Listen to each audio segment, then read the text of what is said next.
The host of the Federal Drive with Tom Temin gathered a baker's dozen of riders at Harley-Davidson of Frederick, Maryland on the last Friday morning in June for his second annual motorcycle ride for charity. With excitement in the COVID-free air, Temin gave riders the final instructions before the 70-mile ride through mostly back roads from Frederick to Dangerfield Island in Alexandria, Virginia. And then I would caution everyone to just be aware that when you merge from Chainbridge down onto the GW Parkway, that can be kind of a tricky merging point because there's 3 lanes into 2 type of things. It's going to be an easy pace. We're not going to tear up the roads. We're going to do a safe ride.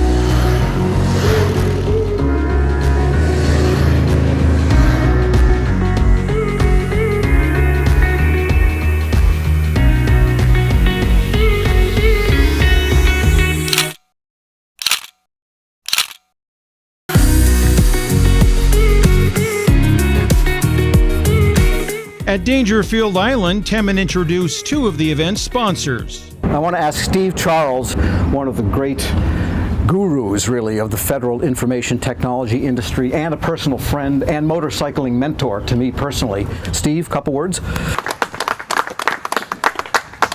I've been meaning to give you this since you elevated your ride to a Harley. It's the complete history of Harley-Davidson. Yeah. And I'm so thankful for your spirit and the things you do for the community and everything else. So thank you.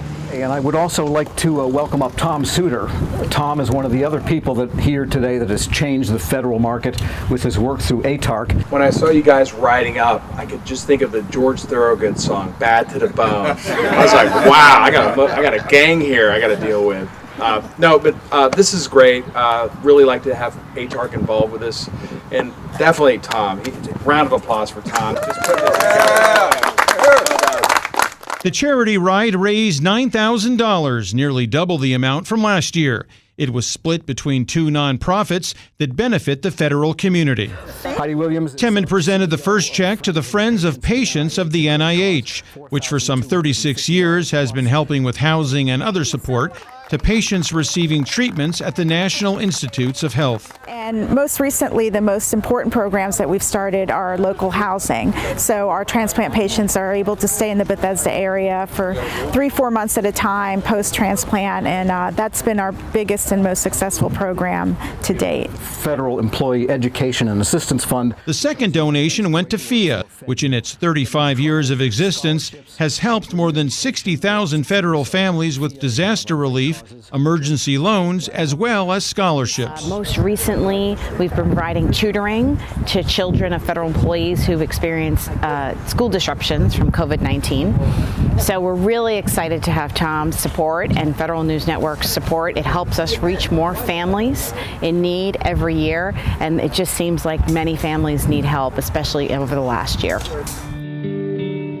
Plans are already in the works for the 3rd annual charity ride next year to raise more money for feds in need, with a scenic motorcycle ride through another part of the D.C. Capital Region. I'm Peter Maserlian reporting for Federal News Network.